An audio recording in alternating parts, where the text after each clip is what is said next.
আজ পাঁচমেশালি শাকের একটি রেসিপি শেয়ার করছি। ভিডিওটি স্কিপ না করে সম্পূর্ণ দেখার অনুরোধ জানাচ্ছি। এখানে আমি 5 রকমের শাক নিয়েছি। শাক ভাজার জন্য লাগবে 2টো পেঁয়াজ, রসুন কুচি, কাঁচা লঙ্কা। শাকগুলো প্রথমে একটু লবণ দিয়ে ভাপিয়ে নিতে হবে। এখানে আছে পুঁই শাক, লাউ শাক, কুমড়ো শাক, নোটে শাক, পালং শাক, ডাঁটা শাক। 5 রকমের শাক নিয়েছি। শাক ভাপিয়ে নিলে শাক থেকে এক্সট্রা জলটা বেরিয়ে যায়, তাহলে কিন্তু খেতে ভালো লাগে। শাক খুব বেশি ভাপানোর দরকার নেই, 1-2 মিনিট ভাপিয়ে নিলেই হয়ে যাবে। কড়াই গরম হয়ে গেছে, এবারে দিয়ে দিতে হবে সর্ষের তেল। ফোড়নে দিয়ে দেবো 2-3টে শুকনো লঙ্কা।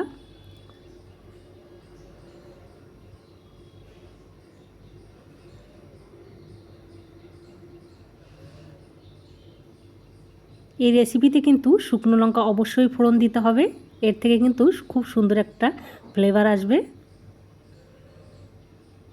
লঙ্কাগুলো প্রথমে একটু ভেজে নিতে হবে। এবারে রসুন কুচিগুলো দিয়ে দিচ্ছি। রসুন প্রথমে লাল করে একটু ভেজে নিতে হবে।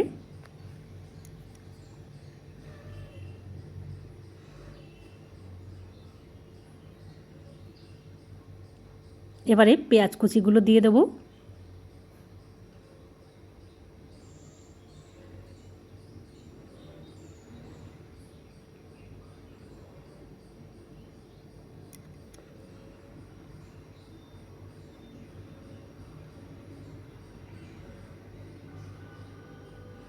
আপনারা চাইলে পেঁয়াজ কিংবা রসুন যে কোনো একটা দিয়েও কিন্তু এই রেসিপিটা বানাতে পারেন।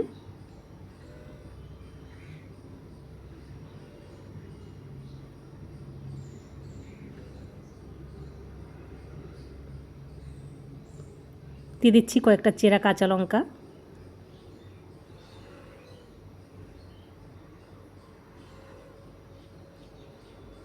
পেঁয়াজ রসুন প্রথমেই খুব ভালোভাবে ভেজে নিতে হবে, কারণ শাক দেওয়ার পর কিন্তু বেশি আর ভাজা যাবে না। শাক বেশি জাল হলে খেতে একদমই ভালো লাগে না।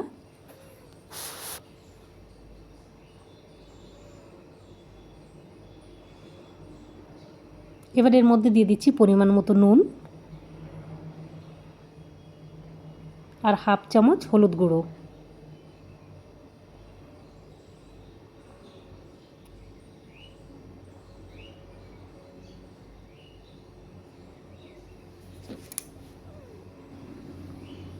ভিডিওটি আপনারা দেখতে দেখতে একটা লাইক অবশ্যই করে দেবেন, আর চ্যানেলে নতুন হয়ে থাকলে চ্যানেলটিকে সাবস্ক্রাইব করবেন।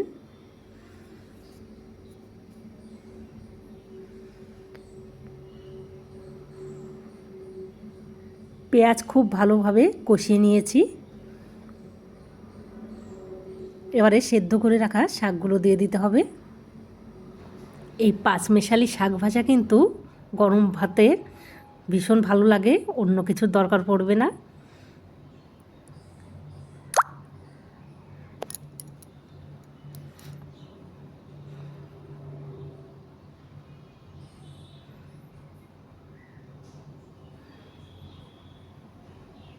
আমি কিন্তু এখানে পেঁয়াজের পরিমাণটা একটু বেশিই দিয়েছি।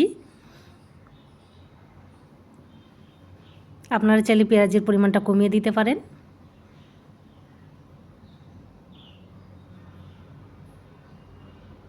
শাকগুলো কিন্তু আর বেশি সময় ধরে ভাজা যাবে না,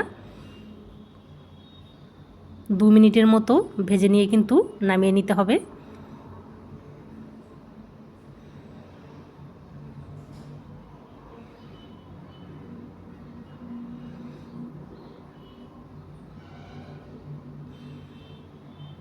হাতের কাছে যদি ধনেপাতা থাকে তাহলে অবশ্যই আপনারা একটু ধনেপাতা দিয়ে দেবেন।